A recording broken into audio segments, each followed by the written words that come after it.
When famine hit in the Middle Ages, peasants had no choice. They searched forests, fields, and rivers for anything they could eat. These foods weren't fancy. They were the difference between life and death. Here are 10 strange foods medieval peasants foraged just to survive another hungry day. The first food didn't wait for the pot. It hurt as soon as you touched it. Fingers burned, skin stung, but people still grabbed it. When there was nothing else to eat, even a painful plant was better than nothing. Nettles weren't nice, but they didn't disappear. Stinging nettles were one of the first plants to appear in early spring when food stocks ran dangerously low. They grew practically everywhere, in ditches, along roadways, and forest edges. For medieval peasants facing starvation, these prickly plants were worth the pain they caused. Talk about tough love, the only vegetable that punishes you before you even eat it. Getting stung by nettles is like nature giving your hand a spiky high five of doom. But medieval folks discovered something amazing. Cooking completely removed the sting. They used sticks or thick gloves to gather young shoots, then dropped them into boiling water where the stinging hairs became harmless. The resulting soup might look like murky green dishwater, but it packed serious nutrition. A handful of nettles contains more iron than a piece of meat and loads of vitamin C to fight off scurvy. Who needs fancy medicine when you've got plants that double as weapons? Some dried nettles for tea to ease coughs. Others use the fibers to make rope and clothing.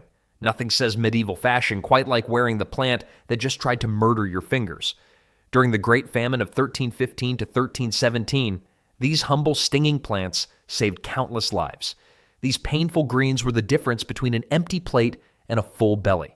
As the painful harvest was carried home, something moved along the muddy bank of the nearby stream. After heavy rainfall, medieval fields and forests became alive with protein-rich snails crawling slowly across the landscape. These shell-wearing creatures might seem like an odd choice for dinner today, but during famine, they were prized meals that required no special tools to catch, just patience and a strong stomach. The original slow food movement centuries before it was trendy. Snails are nature's way of saying, even slow food delivery can save your life. The slimy texture made many hesitate at first. Most would rather go hungry another day than touch these gooey creatures. But hunger changes everything. What looks disgusting with a full belly becomes a feast when starvation looms. Nothing improves your appetite quite like 3 days of eating nothing but disappointment. While modern folks might only think of snails as fancy French cuisine, medieval peasants knew them as survival food. After rainfall, they would emerge by the hundreds, making them easy to gather in large quantities.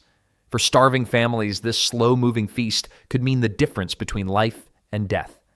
When your dinner moves at 1 foot per hour, even the worst hunter can catch lunch. No need for tricky hunting skills or dangerous weapons.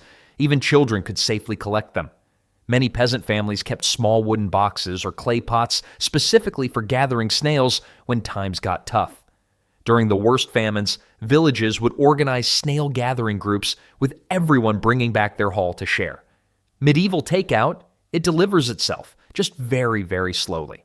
They're basically just homeless hermit crabs with less attitude and more flavor. The nutritional value of snails might surprise you. For every 100 grams of snail meat, you get about 16 grams of protein. That's more protein than the same amount of eggs. They also contain iron, calcium, and vitamin A, making them surprisingly nutritious for something that eats dirt and leaves. Who knew garden pests could be nutritional superheroes? Cooking methods varied based on what little peasants had available. Some boiled them in water with wild herbs to mask the earthy flavor. Others removed them from shells, skewered them on sticks, and roasted them over fires. The brave ate them raw after just rinsing off the slime. Raw snail, for when you want your food to still be wriggling as you bite it. The shells had uses too. Ground up finely, they provided calcium supplements for pregnant women and children. Larger shells became makeshift spoons or small containers for salt. Medieval recycling at its finest. Eat the snail, use the shell, and if dinner tries to escape, it moves slow enough to catch. Many who survived the worst famines in European history credited these slow creatures with saving their lives. Records from monasteries show monks often gathered snails for the sick during food shortages. The original fast food was actually quite slow and came in its own biodegradable packaging. As the last snail shells were tossed aside, hungry eyes scanned the forest floor for the next possible meal. Have you ever tried eating raw acorns? Just don't. Acorns might look cute with their little hats sitting on top, but biting into one raw is like throwing a party in your mouth where nobody is having fun. The bitter taste hits immediately and stays forever. Medieval peasants learned this the hard way, but hunger is a powerful teacher. Acorns, the medieval food that makes you wonder if starvation is really that bad after all. These oak tree seeds became crucial survival food during the worst famines of the Middle Ages. They were everywhere. Forests covered about 80% of medieval Europe, and oak trees were among the most common. Each mature oak could drop over 10,000 acorns in a good year. That's a lot of free food lying on the ground, if you could make it edible. The problem? Acorns contain tannins, chemicals that make them incredibly bitter and can cause stomach pain. The solution wasn't simple, but starving people get creative fast.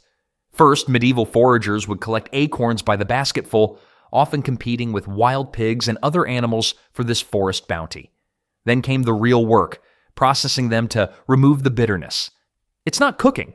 It's more like negotiating with a food that really doesn't want to be eaten. The most common method involved cracking the shells, removing the inner nut, then soaking them in water for days. Not hours, days. The water had to be changed repeatedly as it turned dark brown from the leached tannins. Some villages set baskets of shelled acorns in streams, letting flowing water do the work. After soaking, the acorns were dried and ground into a coarse flour. This flour couldn't be used alone. It wouldn't rise and still tasted somewhat bitter, so it was mixed with whatever other flours might be available, usually in small amounts. The resulting bread was dense, heavy, and still a bit bitter. It tasted like disappointment with notes of cardboard, but it filled empty stomachs. For all their trouble, acorn flour did provide decent nutrition.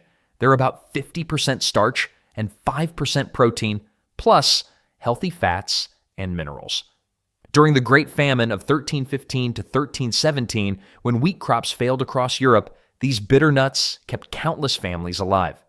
Some clever medieval cooks roasted processed acorns to create a coffee-like drink, without the caffeine, just the bitterness.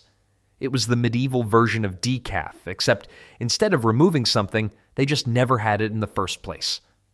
As the bitter taste of acorn bread lingered, hungry eyes turned toward the damp forest floor, where something far more dangerous but potentially life-saving was beginning to appear. The mushroom sat there, innocent-looking, yet mysterious. Would it provide a meal or a funeral? For starving medieval peasants, gathering wild mushrooms was the original survival game show, minus the $1 million prize.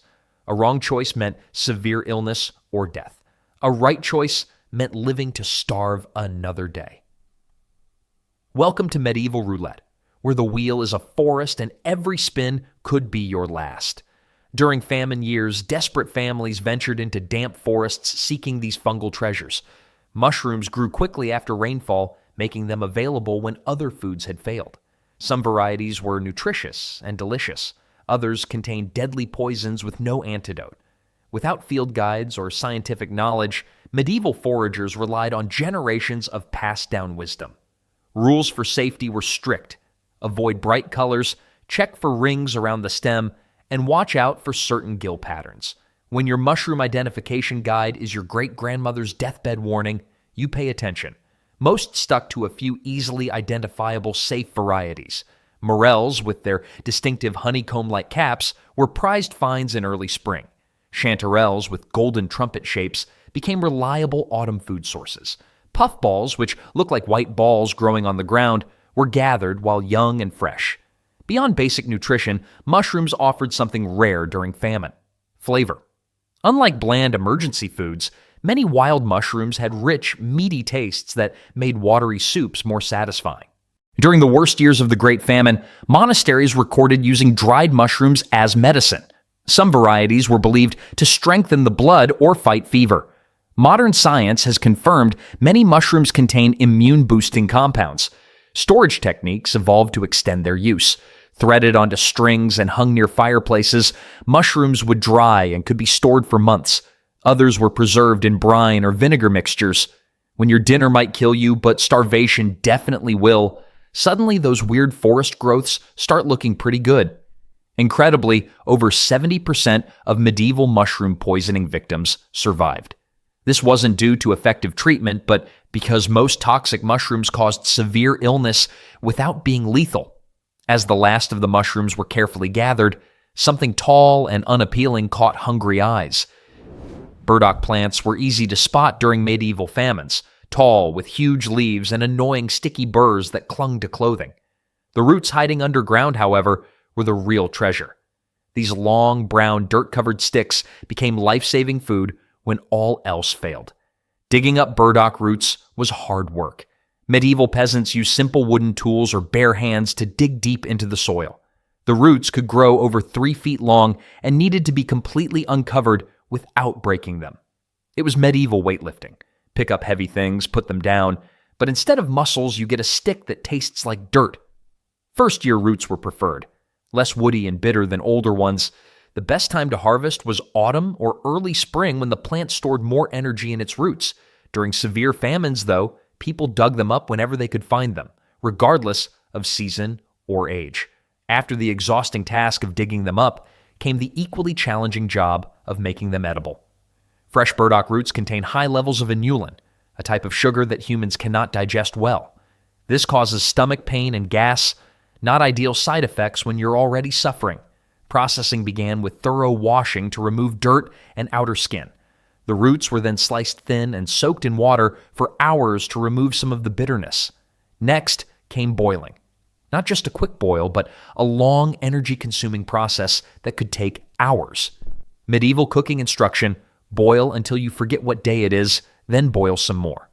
The resulting food was, at best, tolerable. The flavor can be described as earthy, which is a polite way of saying it tastes like the ground it came from. The texture was often stringy and tough unless cooked perfectly. Why go through all this trouble for something so unappetizing? Nutrition. Burdock roots contain important vitamins and minerals, including iron, manganese, and magnesium. They're also high in fiber, which helped prevent digestive problems common during famines when people ate whatever they could find. Medieval healers recognized burdock's medicinal properties. The roots contain compounds that support liver function and have anti-inflammatory effects. Modern research confirms these benefits. Burdock actually contains powerful antioxidants and may help regulate blood sugar. Tried it once. Tasted like tree bark that went to college. Still woody, just more pretentious about it. Perhaps most importantly, burdock was available when nothing else was. It grows in disturbed soil, along roadsides, and in waste areas, exactly the places people during famine would search. One plant can produce over 50,000 seeds, ensuring there were always more to find. As the last fibrous pieces of burdock root were chewed, bright yellow flowers spotted across the spring meadow caught hungry eyes. Dandelions became the unsung heroes of medieval famine survival. These bright yellow flowers that modern lawn owners wage chemical warfare against were once treasured as life-saving food that appeared reliably each spring. They grew absolutely everywhere, in fields, meadows, between stones, along paths, and even in the cracks of village walls. They were probably in medieval nightmares too, except the nightmare was not having enough of them. The young leaves, harvested before flowering, formed the basis of the first fresh greens after winter. Medieval peasants would gather these tender shoots eagerly, often mixing them with other spring greens to create a hunger salad that provided desperately needed vitamins after months of nutritional deprivation. The taste was surprisingly pleasant, like slightly bitter lettuce, but older leaves became increasingly bitter as the plant matured. Unlike many forage plants, dandelions required almost no preparation. The young leaves could be eaten raw, added to soups, or lightly cooked. Even better, they grow back quickly after picking. A single plant can be harvested multiple times in one season. During the Great Famine of 1315 to 1317, written accounts describe entire communities surviving on dandelion greens for weeks. The bright yellow flowers were also collected, dipped in batter made from whatever flour was available, and fried to create a rare sweet treat during harsh times. Medieval donut holes if the donuts grew wild and tasted like disappointment. Most impressive was the dandelion root, a long tap root that could be dug up, cleaned, dried, and roasted until brown. When ground, it created a coffee-like drink without caffeine. The taste was bitter but warming, providing comfort during cold months when real luxuries were but distant memories. Nutritionally, dandelions packed a serious punch. 1 cup of dandelion greens contains more vitamin A than a cup of carrots. They're loaded with vitamin C, which prevented scurvy, a common condition during medieval famines. The greens also provide calcium, potassium, and iron. Village healers prized dandelions for medicinal uses. The milky sap was applied to warts. The tea was used as a mild diuretic, and eating the fresh greens was believed to cleanse the blood after winter. Nature's multivitamin with a side of yellow flowers that refuse to die no matter how hard you try. After the bitter taste of dandelion tea faded, hungry eyes scanned the edges of the forest for the next possible meal. Something small and colorful waited to be discovered. Remember that weird candy your grandmother always had in a dish? The one nobody really liked, but you ate anyway because you were bored? Hawthorne berries were the medieval version of that. Not exactly delicious, but when you're starving, they suddenly become gourmet. Growing on thorny bushes throughout European forests and hedgerows, hawthorne berries were small, red, and just barely sweet enough to count as a treat during desperate times. These tiny fruits ripened in autumn and often stayed on branches well into winter, making them available when almost nothing else was. They were nature's way of saying, "I'll help you not die, but I won't let you enjoy it." Gathering hawthorne berries came with its own challenge. The bushes were covered in nasty thorns up to 2 inches long. Medieval peasants would carefully reach between the spikes or use sticks to knock berries onto cloths spread beneath the bushes. What made these underwhelming fruits worth the trouble? First, they were incredibly common. Second, unlike many wild foods, they were easy to identify. The distinctive thorns and leaf shape made it impossible to confuse with poisonous alternatives. Most importantly, hawthorne berries provided crucial nutrition when little else was available. They contained small amounts of vitamin C, helping to prevent scurvy during winter months. The berries also provided essential fiber, helping digestive systems cope with the strange assortment of foods people ate during famines. Medieval cooks would rarely eat hawthorne berries raw. Instead, they boiled them to make jams, jellies, and thick fruit pastes that could be stored for months. Medieval jam like modern jam, but with extra seeds and disappointment. Beyond mere nutrition, hawthorn held a special place in medieval medicine. The berries, leaves, and flowers were all used to treat heart conditions. Modern research confirms this traditional use. Hawthorn actually contains compounds that improve blood flow and heart function.